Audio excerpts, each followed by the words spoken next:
Hi friends, welcome to my channel. అందరూ ఎలా ఉన్నారు ఫ్రెండ్స్? బాగున్నారా? నేనైతే ఒక విషయం అయితే చెప్పాలనుకుంటున్నాను. ఈ మధ్య కాలంలో ప్రతి ఒక్క మనిషికి ఎలాంటి బుద్ధి ఉంటుందో ఎవరికి కూడా అర్థం కావట్లేదు. ఎవరు కూడా మనసులో ఏది ఉన్నది కూడా బయటకు చెప్పట్లేరు. అందుకని ఎవరిని నమ్మకూడదు. ఎందుకంటే నిన్న జరిగిన ముచ్చటకైతే చాలా అంటే చాలా బాధాకరం. కాకపోతే నాకు అర్థం కాని విషయం ఏంటంటే, అంత థ్రెడ్ వాళ్ళ నుంచి వీళ్ళకు ఉన్నప్పుడు ఈ అమ్మాయికి వీళ్ళ అన్నలు కానీ వీళ్ళ అమ్మ వాళ్ళు కానీ ఎందుకు వెళ్ళలేరో కానీ అర్థం అవ్వట్లేదు. ఎందుకంటే మనకు కొంచెం ఎంతైనా రెస్పాన్స్ అయితే ఉండాలి కదా. కాకపోతే నాకు అర్థమైన విషయం ఏంటంటే, ఇవాళ రేపు మన సంతోళ్ళే మనకు తోడుగా ఉండట్లేరు. అట్లా మేబీ కావచ్చు, ఆ యాంగిల్ అట్లా కూడా అనొద్దు, అది కూడా తప్పే అనుకుంటా నాకు తెలిసి. ఎందుకంటే అంత థ్రెడ్ ఉన్నది, వాళ్ళ ఇంటికి వెళ్ళినప్పుడు వీళ్ళని ఇబ్బంది పెట్టిండ్రు అని వీళ్ళు వచ్చి వీళ్ళ ఇంటికాడ చెప్పినప్పుడు అప్పుడేం చేసిండ్రు వీళ్ళందరూ, ఎంతమంది ఉన్నారు. ఇప్పుడు ఏడుస్తుంటే వాళ్ళని చూస్తుంటే బాధ అనిపిస్తుంది. కానీ ఒక చిన్న పిల్ల, అట్లీస్ట్ ఆమెకు 19 కూడా లేవు, 17 ఇయర్స్. 17 ఇయర్స్లో ప్రెగ్నెంట్, 2 ప్రెగ్నెన్సీ. ఫస్ట్ ప్రెగ్నెన్సీ పోయింది, ఇది సెకండ్ ప్రెగ్నెన్సీ. అసలు ప్రపంచంలో ఏం జరుగుతుందో కూడా అర్థం అవ్వట్లేదు. అందరూ కూడా యూట్యూబ్లో వీడియోస్ అన్నీ చేస్తున్నారు. ఎవరు కూడా తెలియకుండా ఏం కూడా తప్పుగా మాట్లాడొద్దు ఎవరి గురించి కూడా. అబ్బాయి మనసులో ఏముందో, ఆ అమ్మాయిని అట్లా చేయాలనిపించిందో, అతని పాపని ఆమె మోస్తుంది. అలాంటి అమ్మాయిని చంపాలని ఏ విధంగా అనిపించిందో నాకైతే అర్థం అవ్వట్లేదు. ప్రేమించకుండి ఉండాల్సింది. ప్రేమించిన తర్వాత కూడా ఇట్లా చేయడం ఎంతవరకు కరెక్టు?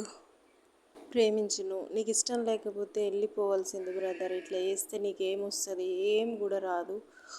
తను ఏజ్లో ఎంత చిన్న అమ్మాయి అంటే అంత చిన్న అమ్మాయి. ఒక్కసారి అందరూ కూడా ఆలోచించండి. కాకపోతే ఆమె చేసింది కూడా తప్పే కావచ్చు మేబీ, అది కూడా మనం చెప్పలేము. కాకపోతే ఒక అమ్మాయిని చంపడం అయితే అది కరెక్ట్ కాదు అని నా ఉద్దేశం ప్రకారంగానైతే. ఎందుకంటే మనం వాళ్ళ ఇంటి దగ్గర లేము, మనకు వాళ్ళ విషయాలు ఏమైతే తెలియదు కనుక మనం ఏ విధంగా కూడా మాట్లాడాల్సింది కూడా లేదు నాకు తెలిసి. ఎందుకంటే ఎవరిని కూడా ఎవరు జడ్జి చేయడానికి లేదు కాబట్టి అందుకనే. కాకపోతే అట్లా చేస్తే ఏమొచ్చింది బ్రదర్? ఏం కూడా రాలేదు. నీ పాప చనిపోయింది, ఈ మోసే అమ్మ కూడా చనిపోయింది. 2 ప్రాణాలు తీసుకున్నావు. ఒక తల్లికి కడుపు కోత అనేది మిగిలిచ్చినావు. వాళ్ళ అన్నయ్యలు ఏడుస్తుంటే అసలు చూస్తుంటేనే ఎంత బాధ అనిపించిందంటే అంత బాధ అనిపించింది ఫ్రెండ్స్. కాకపోతే అంత థ్రెడ్ ఉన్నప్పుడు ఒక్కసారి వీళ్ళందరూ కలిసి వెళ్తే ఎంత బాగుంటుండేనని నాకైతే బాగా అంటే బాగా అనిపిస్తుంది. ఎందుకో మరి. కాకపోతే వీళ్ళు వెళ్ళలేరు. వాళ్ళతో ఒక్కసారి వెళ్ళి పంచాయతీ సంథింగ్ ఏదో కూర్చొని మాట్లాడుకుంటే బాగుండేదని అయితే నా ఫీలింగ్.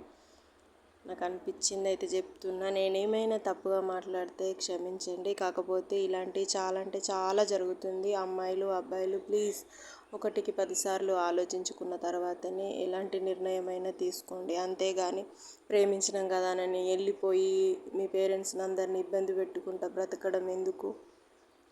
అది కూడా ఒక్కసారి అందరు కూడా థింక్ చేయండి. ఎందుకంటే మనల్ని కన్నోళ్ళు మనల్ని 20 ఇయర్స్ 25 ఇయర్స్ పెంచిన తర్వాత మనల్ని ఇంకొకరు ఇది చేసి ప్రేమించడం అది ఇది అని చెప్పేసి నమ్మించి ఇట్లాంటి సిచ్యువేషన్స్ తీసుకొచ్చుకోవద్దనని నా యొక్క చిన్న ఒపీనియన్ అంతే. ఎవరిని ఉద్దేశించి అయితే కాదు, ఎవరినైతే తప్పుగా కూడా నేను అనట్లేదు. కాకపోతే కొంచెం మెచ్యూర్గా ఆలోచించి తర్వాత డిసిజన్ తీసుకోవడం బెస్ట్ ఫర్ ఎవ్రీవన్ అని ఒక్క ఉద్దేశం తప్ప ఇంకేం లేదు ఫ్రెండ్స్. ఏమైనా తప్పుగా ఉంటే క్షమించండి ప్లీజ్. మా ఛానల్ని సబ్స్క్రైబ్ చేసుకోండి, లైక్ అయితే ఇవ్వండి. Thank you for watching.